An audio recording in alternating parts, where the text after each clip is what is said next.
গরমের এই সময় খুব সাধারণ রেসিপি খেতেই সবাই পছন্দ করে।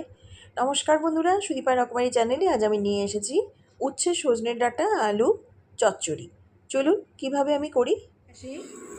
কড়াই বসিয়ে নিয়েছি, দিয়ে দিচ্ছি সর্ষের তেল, দিয়ে দিলাম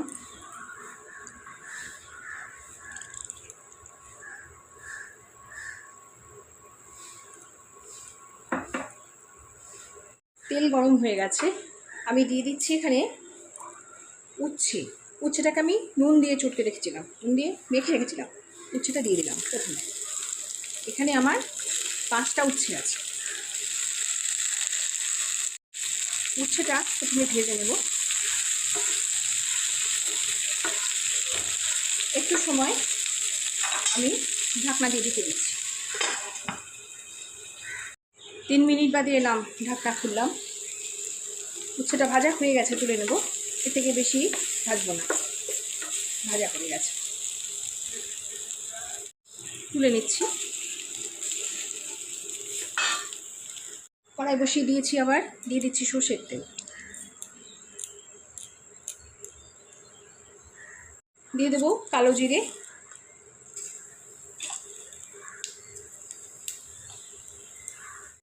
দিয়ে দিচ্ছি কেটে রাখা লম্বা করে আলু।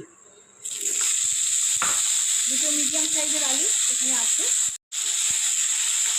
আলুটাকে হালকা ভাজা ভাজা করে নেব। দেখুন আলুটা ভাজা ভাজা হয়ে গেছে, আর ভাজবো না। এই পর্যায়ে দিয়ে দিচ্ছি আমি, দেখুন, সজনের ডাঁটা কেটে নিয়েছি। সজনের ডাঁটাটা দিয়ে আলুটাকে ভালো করে একটু নাড়াচাড়া করে নেব। 2 মিনিটের জন্য একটু ঢেকে দিলাম। 2 মিনিট বাদে এলাম, দেখুন ডাঁটাটা ভাজা হয়ে গেছে। একটু ভাজা ভাজা করে নিলাম সামান্য।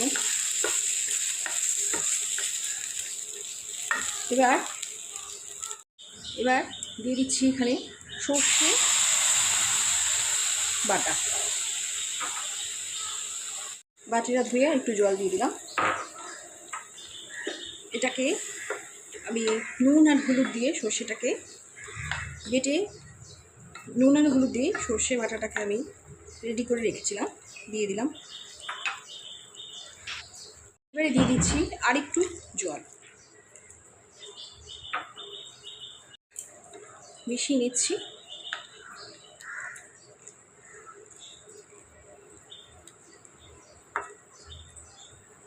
ভালো করে মিশিয়ে নিচ্ছি।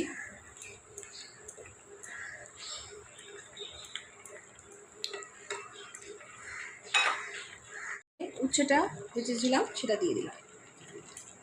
উচ্ছে ভাজাটা দিয়ে মিশিয়ে নেব। আর সজনে ডাঁটাটা সিদ্ধ হওয়া পর্যন্ত আমি একটি ঢাকনা দিয়ে আবার ঢেকে দেব। দেখুন আমি আর একটুখানি জল দিয়েছি এর মধ্যে অফ ক্যামেরায়। এবার ঢেকে দিচ্ছি। 3 মিনিট পর আসলাম। দেখুন ডাটাগুলো সেদ্ধ হয়ে গেছে, সব কিছুই সেদ্ধ হয়ে গেছে। ডাটা, উচ্ছে, আলু, উচ্ছে তো ভাজাই, সবই সেদ্ধ হয়ে গেছে। এবার আমি কিন্তু এটা ঝোল করবো না, তো চচ্চড়ি হবে, একদম শুকনো করবো। এবার আমি ঢাকনা খুলেই টানিয়ে নিচ্ছি।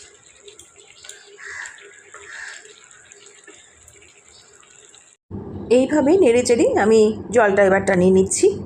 একদম শুকনো করে আমি এই চচ্চড়িটা বানিয়ে নেব। দুর্দান্ত লাগে এই চচ্চড়িটা খেতে। গরমের এই সময় এই চচ্চড়িটা কিন্তু মুখে স্বাদ এনে দেয়। আমি এবার উপর থেকে দিয়ে দিলাম কাঁচা সর্ষের তেল। অবশ্যই কাঁচা সর্ষের তেলটা শেষ পর্যায়ে এসে এখানে দিয়ে দেবেন, ভীষণ টেস্ট হবে। এবার আমি নামিয়ে নেব। রেসিপিটি আমার সম্পূর্ণ তৈরি হয়ে গেছে। ভীষণ স্বাদের এই সজনের ডাঁটা উচ্ছে আলু চচ্চড়ি করে খেয়ে দেখবেন।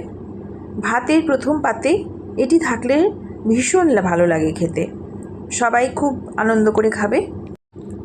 সজনে ডাঁটা দিয়ে তো আপনারা বিভিন্ন রকমের রেসিপি খেয়েছেন, কিন্তু সজনে ডাঁটা উচ্ছে দিয়ে এইভাবে রেসিপি করে কারা খেয়েছেন আমাকে জানিয়ে যাবেন। আমার সাথে যেসব বন্ধুরা এতক্ষণ ধৈর্য ধরে রয়েছেন তাদের জন্য অসংখ্য ধন্যবাদ। ভালো থাকবেন, সুস্থ থাকবেন, নমস্কার।